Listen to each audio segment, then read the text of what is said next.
Hello दोस्तों, welcome back. Free circuit lab में आपको स्वागत करता हूं। दोस्तों आज हम लोग पढ़ाई करेंगे। अक्सर हम इन सब यूनिट के बारे में सुनते रहते हैं कि voltage, ohm, ampere, watt, mAh, Ah, डब्ल्यूएच मतलब कि watt hour, joule, kilowatt hour यानी यूनिट, और पावर फैक्टर और भी कई सारे यूनिट हम लोग पढ़ते हैं। तो इन सब का एक्चुअल मतलब क्या होता है, इन्हीं के बारे में ये वीडियो है। तो आप इस वीडियो को लास्ट तक देखते रहना। इसके लास्ट तक आपको पता चल जाएगा ये सब यूनिट क्या है और इनके अंदर रिलेशन क्या है और किस तरह से आप लोग कैलकुलेट कर सकते हैं। इनमें से कुछ कुछ पता होने से बाकी सारे कोई आप निकाल सकते हैं कैसे। तो इन सब के बारे में आज हम लोग बात करेंगे। दोस्तों चलिए शुरू करते हैं इस वीडियो को। तो दोस्तों सबसे ज़्यादा काम की चीज़ है हमारा ये तीन चीज़, वोल्ट, ओहम और एम्पियर। तो ये तीन क्या होती है, ये ओहम्स लॉ के अंदर आती है। ओहम्स लॉ ये क्या होती है, V equals to I into R। तो इसके थ्रू ये तीनों रिलेटेड है। तो भाई साहब वोल्टेज, करंट और रेजिस्टेंस ये है क्या एक्चुअली, इसको हम लोग पानी की एनालॉजी से समझेंगे। मतलब कि वाटर की एनालॉजी इस इलेक्ट्रिक फ्लो में भी काफ़ी ज़्यादा काम आती है। जैसे कि आप लोग देख लीजिए, एक बैटरी है, उसके अंदर कितना वोल्टेज है वो डिफाइन करेगा आपका जो पंप है उसका प्रेशर कितना है, वाटर पंप जैसा। या फिर इस चीज़ को पानी की टैंक की हाइट के साथ आप लोग कोरोलेट कर सकते हैं। जैसे कि आपके पास दो टैंक है, इनमें से एक में पानी है इतना और दूसरा में पानी है इतना। तो अगर आप यहाँ पर एक छेद बना देंगे तो जो फ्लो बनेगी वो इसमें ज़्यादा तेज़ी से बनेगी, इसमें कम तेज़ी से बनेगी, क्योंकि इसका जो हाइट है ये कम है। इसी तरह से जो कम वोल्टेज वाली बैटरी है वो सर्किट के अंदर कम प्रेशर दे सकता है, मतलब कि कम फोर्स लगाते हुए वो करंट को फ्लो करा सकता है। लेकिन जिसका बैटरी का वोल्टेज ज़्यादा है वो ज़्यादा फोर्स लगाए सर्किट को करंट पहुंचा सकता है। यहाँ पर रेजिस्टेंस को समझने के बाद आपका आइडिया और भी क्लियर हो जाएगा।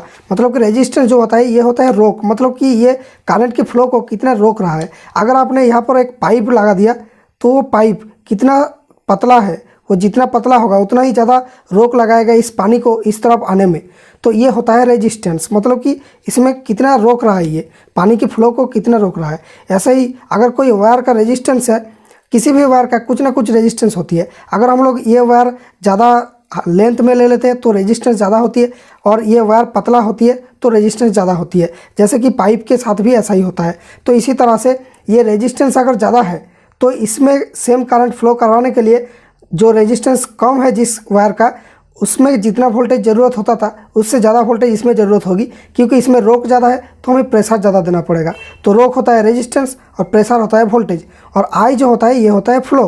फ्लो मतलब कि करंट, मतलब कि जो आपका वाटर फ्लो है, ये अगर पतला पाइप आपने लगाया इसमें तो ज़्यादा प्रेशर इसमें देना पड़ेगा, तभी जाके वो फ्लो बनेगी, जो मोटा पाइप में कम प्रेशर में ही बन जाता है। तो इसी तरह से रेजिस्टेंस, वोल्टेज और करंट ये सब रिलेटेड है। तो इस पॉपुलर फोटो को तो आप सभी पहचानते होंगे। इसमें साफ हमें दिखाई दे रहा है कि एम्पियर जो है वो है फ्लो, उसको फ्लो करवाने में मदद करती है वोल्टेज और उसको रोकती है ओहम। तो इसी तरह से ओहम, वोल्टेज और एम्पियर रिलेटेड है। तो इस फॉर्मूला को बोला जाता है ओहम्स लॉ। ओहम्स लॉ का तीन फॉर्म हो सकती है, V इक्वल्स टू IR, और इसको और थोड़ा सा घुमा के लिखेंगे तो I इक्वल्स टू V/R होती है, और होती है R इक्वल्स टू V/I। तो ये तीनों ही ओहम्स लॉ कहलाती है, ये तीनों ही। तो इन तीन में से आपको V मिलता है, I मिलता है, R मिलता है। जब इन तीनों में से बाकी दोनों पता है, एक पता नहीं है तब। तो भाई अगर आपको पूछा जाए कि ये 9 वोल्ट बैटरी के साथ अगर एक हम लोग 1 ओहम की रेजिस्टेंस लगा देते हैं प्लस और माइनस के बीच, तो कितना एम्पियर फ्लो होना चाहिए। जाहिर सी बात है हम लोग इस I की फॉर्मूला से कैलकुलेट कर सकते हैं। I इक्वल्स टू V/R, तो V में हम लोग पुट कर देंगे 9/R इक्वल्स टू पुट कर देंगे 1, तो हमें 9 एम्पियर मिल जाता है। 9 एम्पियर फ्लो होना चाहिए। लेकिन ये कभी नहीं हो सकता, क्योंकि ये जो बैटरी है ये 9 एम्पियर देने की कैपेबल नहीं है। यहाँ पर आ जाती है इसकी इंटरनल रेजिस्टेंस, मतलब कि कोई भी बैटरी है वो परफेक्ट नहीं है कभी भी। इसके अंदर एक इंटरनल रेजिस्टेंस होती है जिसके चलते ये फुल एफिशिएंसी पे काम नहीं कर सकता है, क्योंकि इसके अंदर ही कुछ रेजिस्टेंस होती है इसकी केमिकल की। तो उस वजह से ये कुछ हद तक करंट प्रोवाइड कर सकता है, उससे ज़्यादा नहीं कर सकता है। जैसे कि ये जो बैटरियाँ है ये सब कुछ 100 मिली एम्पियर जैसा करंट फ्लो करा सकता है। उससे ज़्यादा आप लोग अगर ड्रॉ करते जाएंगे तो इसका वोल्टेज जो है काफ़ी गिर जाएगा और वो 9 वोल्ट मेंटेन नहीं रख पाएगा। इसको बोलते हैं इंटरनल रेजिस्टेंस, इसको स्मॉल r से लिखा जाता है। कोई भी बैटरी का इंटरनल रेजिस्टेंस होती है तो वो इंटरनल रेजिस्टेंस जितना कम होगा वो बैटरी उतना ही अच्छा माना जाएगा और वो उतना ही ज़्यादा करंट को फ्लो करा पाएगा। मतलब कि ज़्यादा करंट फ्लो होते हुए भी उसका वोल्टेज डाउन नहीं होगा। तो ऐसे अगर लिथियम बैटरी का बात किया जाए, इसका इंटरनल रेजिस्टेंस बहुत ही कम होता है, इसलिए ये बहुत ही हाई करंट जैसे कि 30-40 एम्पियर भी दे सकता है ये वाला बैटरी। लेकिन ये बैटरी उतना नहीं दे सकता क्योंकि इसका केमिकल का रेजिस्टेंस ज़्यादा है। तो आप बोलेंगे भाई तो ये फार्मूला तो गलत हो गया। नहीं भाई, ये गलत नहीं हुआ, यहाँ पर आपको इंटरनल रेजिस्टेंस भी ऐड करना पड़ेगा। तो मान लीजिए इस बैटरी का जो इंटरनल रेजिस्टेंस है वो 10 ओहम है, आप फिलहाल के लिए मान लीजिए। तो यहाँ पर आपको 1 की जगह 11 लिखना पड़ता, तो यहाँ पर जो कैलकुलेशन में बनती वो वैल्यू होता, वो 0.9 से थोड़ा सा कम होगा। अगर 10 होता तो 0.9 होता, कैलकुलेशन आप कर लेना। अब दोस्तों काफ़ी बात हो गया इनके बारे में। अब हम लोग बात करते हैं वाट क्या है और जूल क्या है और यूनिट क्या है। वाट जो है वो निकालने के लिए एक फार्मूला है P = V × I।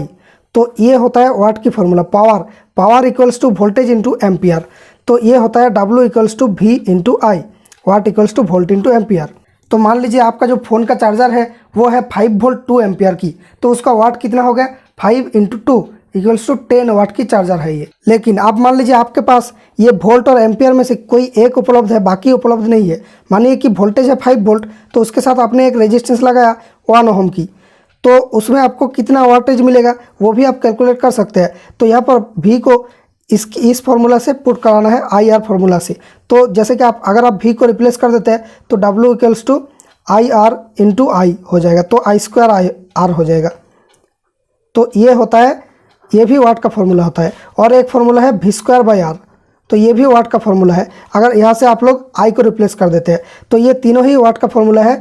V × I और I²R और V²/R, ये तीनों ही वाट निकालने की फार्मूला है। जब आपको ये दोनों पता है तो इस फार्मूला को यूज कीजिए। जब ये दोनों पता है I और R तो इसको यूज कीजिए। जब VI पता है तब इसको यूज कीजिए। तो इस तरह से आप वाट निकाल सकते हैं कोई भी सर्किट में। जैसे कि यहाँ पर देखिए मेरे पास है 10 ओहम 2 वाट की रेजिस्टेंस। तो इस रेजिस्टेंस के अंदर कितना करंट फ्लो होना चाहिए ये हम लोग कैलकुलेट कर सकते हैं, मतलब कि मैक्सिमम कितना करंट में इस रेजिस्टेंस को लगाया जा सकता है। तो ये जो 2 वाट है ये इसका सेफ लिमिट है, मतलब कि इस रेजिस्टेंस को लॉन्ग टाइम के लिए हम लोग 2 वाट में लगा सकते हैं। मतलब कि 2 वाट से ज़्यादा अगर इससे डिसिपेट हो तो ये रेजिस्टेंस जल सकती है, लेकिन 2 वाट से कम में ये फाइन काम करेगा, 2 वाट में ये ओवर हीट नहीं होगा। तो दोस्तों अगर आपको निकालने बोला जाए कि 10 ओहम 2 वाट रेजिस्टेंस के लिए कितना करंट मैक्सिमम रहता है, तो देखिए 10 ओहम और 2 वाट हमारे पास है। तो हम लोग इसके लिए एक ऐसा फार्मूला ढूंढेंगे जहाँ पर हमें R मिलता है और P या फिर W कह लीजिए ये मिलता है और I मिलता है। तो R, W और I कहाँ पर है, W = I²R, ये वाला फार्मूला। W = I²R, ये वाला फार्मूला हमें मिल जाता है जहाँ पर ये 3 वैल्यू है। तो इसमें से हम I हमको नहीं पता, तो I को हम लोग एक साइड में सेपरेट कर लेंगे। तो I² = W/R।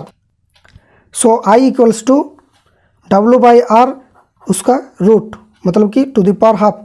तो इस चीज़ को हम लोग निकाल लेंगे। तो W का वैल्यू है हमारे पास 2 और R का वैल्यू है 10, सो 2/10 इसका रूट हो जाएगा।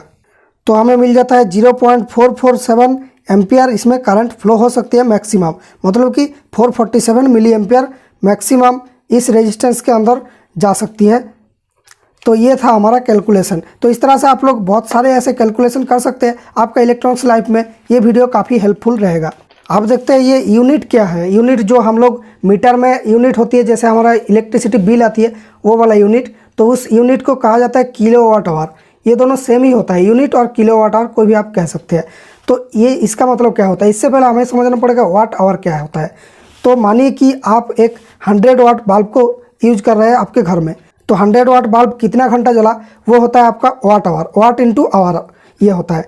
तो मानिए कि 100 वाट बल्ब को आपने 5 घंटा यूज किया, तो आपका जो कंजम्पशन है, एनर्जी कंजम्पशन, वो है 500 वाट आवर। और ये 1 किलोवाट आवर को बोला जाता है एक यूनिट।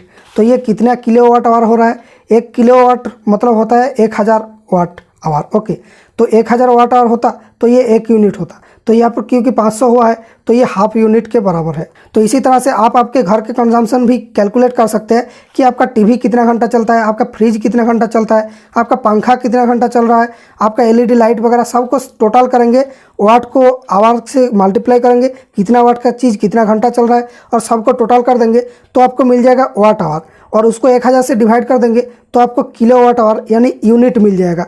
तो इस तरह से आप लोग आपके घर की इलेक्ट्रिसिटी कंजम्पशन का प्राइस चेक कर सकते हैं। चलिए अब बात करते हैं एक वाइटल चीज़ के बारे में जो है mAh।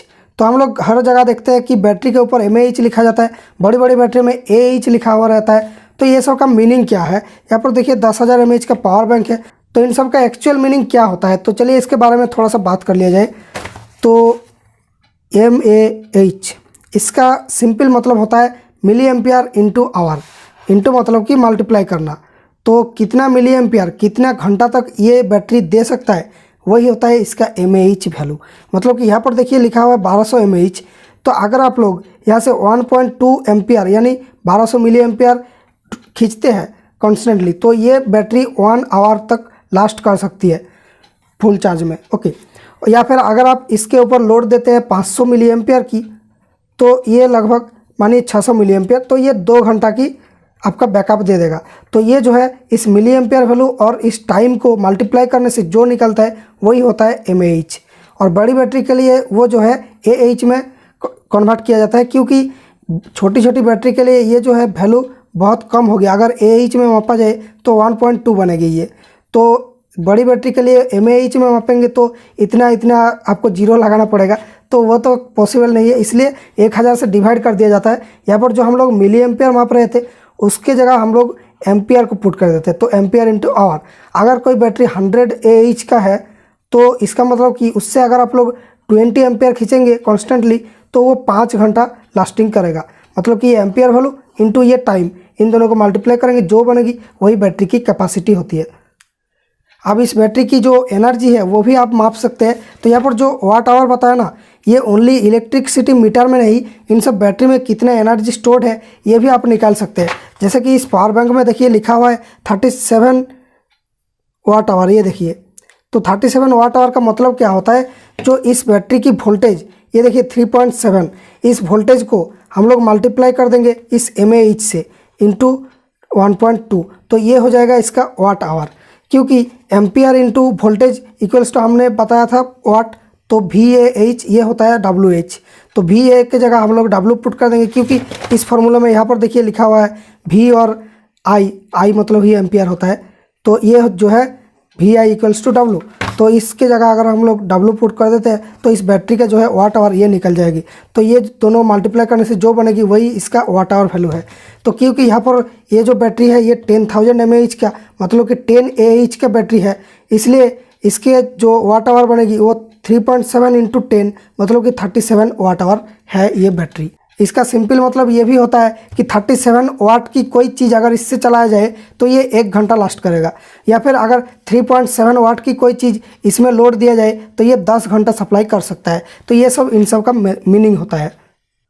तो आई होप आपको ये वीडियो अच्छा लग रहा है, तो पूरा देखते रहना, आपको सब कुछ सिखा दूंगा आज ही। अब यहाँ पर क्या क्या बाकी है, जूल भी एक एनर्जी का यूनिट ही होता है, लेकिन इसको हम लोग इलेक्ट्रिसिटी में उतना काम में नहीं लेते हैं, हम वाट आवर से वो काम कर देते हैं। तो वाट आवर ही एक एनर्जी का यूनिट आपको बताया, और जूल भी एक यूनिट है, क्योंकि वाट आवर जो होता है वो VA इंटू H होता है आवर, या फिर वाट इंटू आवर होता है, लेकिन जूल जो होता है वो वाट इंटू सेकेंड होता है। यही इनमें फ़र्क है। तो वाट को सेकंड से मल्टीप्लाई करेंगे तो जूल बनेगी, मतलब कि बहुत ही कम एनर्जी, और बहुत ही हाई एनर्जी के लिए हम लोग वाट इंटू आवर करते हैं, मतलब कि सेकंड को हम नहीं लेते, आवर को लेते हैं एज ए टाइम यूनिट। तो ये सब तो हो गया। अब फाइनली बात करते हैं पावर फैक्टर के बारे में। ये एक काफ़ी वाइटल टॉपिक है। तो पावर फैक्टर एक्चुअली होता क्या है? क्योंकि हमने बताया कि वाट इक्वल्स टू होता है वोल्ट इंटू एम्पियर। तो इसमें अगर आप AC पावर को यूज करते हैं, मानिए कि एक AC वोल्टेज है ये, तो इसको आप लोग कोई चीज़ के अंदर मतलब ड्राइव कर रहे हैं, तो उसमें अगर कोई कैपेसिटिव या फिर इंडक्टिव कंपोनेंट होती है, मतलब कि कोई कॉयल या फिर कैपेसिटर के अंदर से अगर AC करंट जाती है तो वोल्टेज और करंट एक साथ कोरोलेट नहीं करता है। तो अगर ये आपका वोल्टेज की वेवफॉर्म है तो आपका करंट की वेवफॉर्म जो है थोड़ा सा मतलब इसके साथ कोरोलेट नहीं करेगा, थोड़ा सा आगे या पीछे रहेगा वोल्टेज या करंट की वेवफॉर्म। तो इसी वजह से जो AC के लिए वाट AC पावर जो होता है, AC पावर वो सिंपली वोल्ट इंटू एम्पियर नहीं होता है, इसके साथ और एक टर्म मल्टीप्लाई करना पड़ता है, वो है कॉस थीटा। ये कॉस थीटा ही होता है पावर फैक्टर।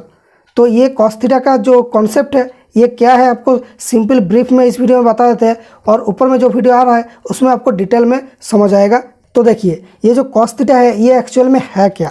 जो वोल्टेज और करंट ये दोनों अगर एक साथ कोरोलेट नहीं करा, मतलब कि कैपेसिटिव या फिर इंडक्टिव कंपोनेंट है आपका सर्किट में, तो ये दोनों एक साथ कोरोलेट नहीं करेगा। अगर आपका प्योर रेजिस्टिव कंपोनेंट है तो ये वोल्ट और एम्पियर एक के ऊपर एक रहती है, मतलब कि जहाँ पर वोल्टेज हाई वहाँ पर एम्पियर भी हाई, वोल्टेज कम तो एम्पियर भी कम, तो इस तरह से जाती है। लेकिन इंडक्टिव और कैपेसिटिव लोड के लिए ये दोनों कोरोलेट नहीं करता है। तो उस केस में ये जो शिफ्ट बना, मतलब कि ये इससे कितना आगे है या फिर कितना पीछे है, उसको हम लोग एक डिग्री में मापते हैं। तो वो डिग्री क्या होता है, अगर ये एसी का एक कंप्लीट साइकिल होता है, इसको हम लोग एक सर्कल से कंपेयर करते हैं। एक सर्कल मतलब होता है 360 डिग्री। तो इस तरह से हम लोग यहाँ से इस पॉइंट को बोलते हैं 360 डिग्री। तो अगर ये आधा शिफ्टेड है, मतलब कि यहाँ से ये शुरुआत हुआ था, अगर करंट यहाँ से शुरुआत होती है तो इसको हम लोग बोलेंगे 180 डिग्री शिफ्ट। अगर ये एक साइकिल पूरा शिफ्टेड है, मतलब कि इस तरह से ये वोल्टेज गया और करंट यहाँ से शुरू होती है, तो उसको हम बोलेंगे 360 डिग्री शिफ्ट, या फिर हम 0 डिग्री शिफ्ट भी बोल सकते हैं, क्योंकि ये दोनों कोरोलेट हो जाएगा। अगर एक फुल वेव के बाद और एक फुल वेव स्टार्टिंग होती है तो इसका अगर पास्ट देखेंगे तो इसके साथ ही मैच किया हुआ रहेगा। तो अगर ये इसका भी आधा पार्ट शिफ्टेड है, तो मानिए कि इस तरह से ये यहाँ से स्टार्ट हुआ था और एक स्टार्ट होगा यहाँ से, तो इसको हम लोग बोलेंगे 90 डिग्री शिफ्ट, क्योंकि ये जो है यहाँ पर 180 डिग्री होती है तो यहाँ पर 90 डिग्री होगी। तो इस तरह से हम लोग एक डिग्री, मतलब कि एक एंगल की वैल्यू हमें मिल जाता है। उस एंगल का जो कोसाइन होगा, कॉस, वही होता है पावर फैक्टर पीएफ, मतलब कि इसको मल्टीप्लाई करना पड़ता है V इंटू ए के साथ, तभी हमें एसी पावर का वैल्यू मिलता है। तो अगर किसी कैपेसिटर या फिर किसी कॉइल के अंदर ये एम्पियर और वोल्टेज 90 डिग्री शिफ्टेड है, तो हमें जो पावर की फॉर्मूला मिलता है P इक्वल्स टू या फिर W equals to volt into ampere into cos 90 degree. तो कॉस 90 डिग्री का वैल्यू होता है 0, तो इसका मतलब ये वाट इक्वल्स टू 0 हो जाती है। तो अगर किसी सर्किट में ये 90 डिग्री शिफ्टेड है वोल्टेज और एम्पियर, तो उस सर्किट में कोई भी पावर वेस्ट नहीं होता है। तो ये चीज़ कब होता है, जब आप कोई ट्रांसफार्मर को एसी लाइन में लगा के रखा, तो ट्रांसफार्मर की प्राइमरी के बीच 220 वोल्ट है, लेकिन आप लोग सेकेंडरी में कोई भी लोड नहीं दिया, सेकेंडरी ओपन है, तब इस केस में ये 90 डिग्री शिफ्टेड होती है। तो इस कॉइल के दोनों एंड के बीच वोल्टेज रहते हुए भी इस कॉइल में कोई भी हीट जनरेट नहीं होता है और ये ट्रांसफार्मर पावर लॉस नहीं करता है। और इस सेकेंडरी के अंदर जितना आप लोड देते जाएंगे तो इसका जो शिफ्ट है वो उतना ही कम होता जाएगा, तो ये जो है वाटेज ये बढ़ता जाएगा। ओके, तो इस तरह से ये जो है पावर फैक्टर की कॉन्सेप्ट काम करती है। लेकिन कोई भी ट्रांसफार्मर 100% एक्यूरेट नहीं होता है, इसलिए इस ट्रांसफार्मर का अगर आप 2 घंटा लगा के रखते हैं, ये थोड़ा सा गर्म हो जाता है और थोड़ा सा पावर वेस्ट कर लेता है। अब दोस्तों आपको एक मज़े की बात बता दूं, अगर आपके पास एक इस तरह की 100 वाट बल्ब है तो ये जलती है 220 वोल्ट पे, 220 वोल्ट 100 वाट पे चलती है ये चीज़। तो इसका रेजिस्टेंस कितना होना चाहिए, तो इसको हम लोग थोड़ा सा कैलकुलेशन कर लेते हैं। तो हमारे पास एक फॉर्मूला है watt equals to volt square by R, जो आपको यहाँ पर मैंने दिखाया था, watt equals to V square by R. तो इस फॉर्मूला को हम यूज करते हुए इस रेजिस्टेंस को कैलकुलेट कर सकते हैं। तो हम लोग 220 का स्क्वायर कर देंगे, बाई हम लोग वाट कर देंगे, मतलब कि R equals to V square by W होगा। इसको आप यहाँ पर उठाएंगे तो इसको 100 से डिवाइड कर देंगे। तो अगर ये करते हैं तो आपको मिलता है 484 ओहम। तो इस बल्ब का जो रेजिस्टेंस है, मतलब कि इसकी फिलामेंट का जो रेजिस्टेंस है वो होना था 484 ओहम। तो हम लोग चेक कर लेते हैं मल्टीमीटर से, क्या ये सच है। तो ये देखिए ये 39 ओहम दिखा रहा है, तो ये सच नहीं है। तो ये क्यों नहीं है, क्यों ऐसा हो रहा है, ये आप सोच के बताना मुझे कमेंट्स में। मैं नेक्स्ट वीडियो में इसका रीज़न बताऊंगा एक्चुअल, तो आप नेक्स्ट वीडियो को जरूर देखना। तो दोस्तों ये वीडियो कैसा लगा आप कमेंट्स में बताएं। अगर इन सब के बारे में फिर भी कुछ डाउट रह गया तो आप कमेंट्स में बताएं, तो मैं कोशिश करूंगा आपको बेस्ट तरीके से समझाने की। और दोस्तों अगर आपको ये वीडियो पसंद आया, हमारे चैनल के साथ जुड़ सकते हैं। इस चैनल को सब्सक्राइब करके आप इस चैनल की हर वीडियोज़ को देख सकते हैं। और दोस्तों अगर आपको मेरा काम पसंद आता है तो इस चैनल की जो ज्वाइन बटन है वहाँ पर ज्वाइन होकर आप इस चैनल को मदद कर सकते हैं। तो मेरा कॉन्टैक्ट नंबर भी मिलेगा, आप मुझसे कॉन्टैक्ट भी कर सकते हैं अगर आप ज्वाइन होकर मेंबर बन जाते हैं। दोस्तों thank you for watching, see you in my next video with a fresh and new idea.